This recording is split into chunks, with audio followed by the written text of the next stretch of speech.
In the last lecture, we optimized your images for these search results, and now in this lecture, we're going to cover off on the remaining points in the on-page part of your SEO checklist. Starting off with reducing bounce rates, you really want to make your topic clear right from the start, so it's suggested that you include your keyword in the first 100 words of your articles, and you can see that I've done that here, this SEO checklist. I'm making it very clear right from the start what this point is really, or what this article is really about.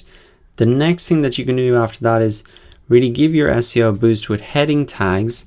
Include your keyword once in a H2 or a H3 subheading. You can see that I've actually done that a few different times here. I've got a technical SEO checklist, so the keyword is there, SEO checklist. I've got it down here, SEO checklist again. So those are my heading tags. They're very easy to make. Inside WordPress, if you're using WordPress, I can just write my heading tag here on page SEO checklist, and then I can change it to be a H2 heading tag there, and that's as simple as that. Just include that there. I think it helps to really break up your content into different sections. Like the images, you want to break up your content, make it easy and scannable for people and allow them to really get through the content quickly. So already we've covered off on the first 2 points there. Now including outbound links, at least 2 outbound links to authority sites. These should be popular blogs, news sites, EDUs, government resources, etc. in every piece of content that you publish.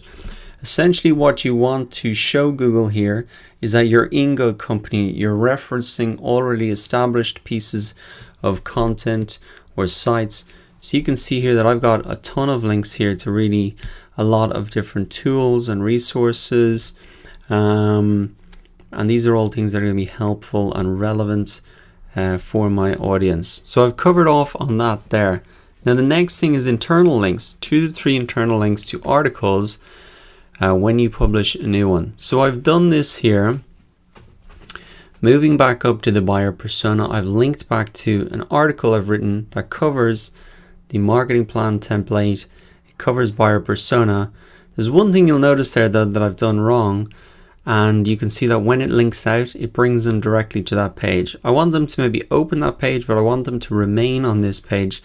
So whenever you're doing external or internal links, you want to make sure that when they click on the link, it opens in a new tab. This is very easy to edit as well. You can just come in, find my buyer persona link here, click on it, click on the little gear icon. I want to make sure that opens up in a new tab, and then I'm just going to save that there. As simple as that.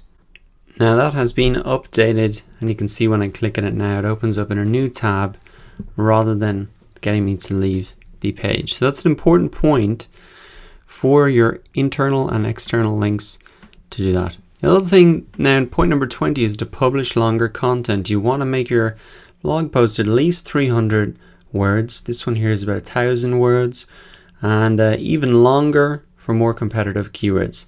Another thing you want to do, point number 21, is to add prominent social sharing buttons. Now this is a brand new article, nobody's seen it, but you really want to be able, if people like this, to share it out, and that really helps it to spread and get into other people's hands. So if you do not have social sharing buttons, one that I would maybe recommend is Dig here.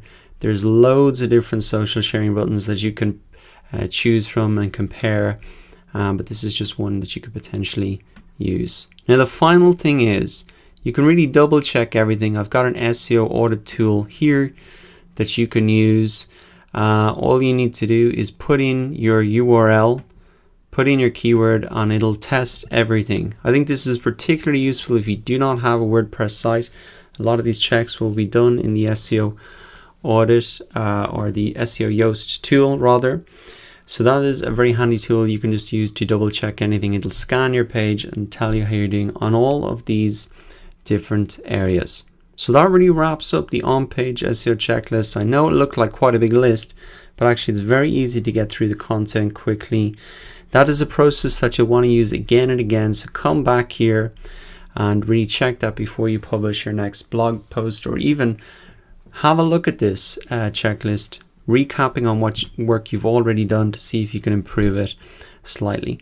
So that wraps up the on-page SEO checklist. Now we're moving on to link building. Very important part of SEO. Those links really show Google that you're an authority on the topic. So we're going to get into really looking at your link building strategy, your whole approach to it, and then a couple of strategies and techniques to get more links to your new content. So I'll see you in the next lecture.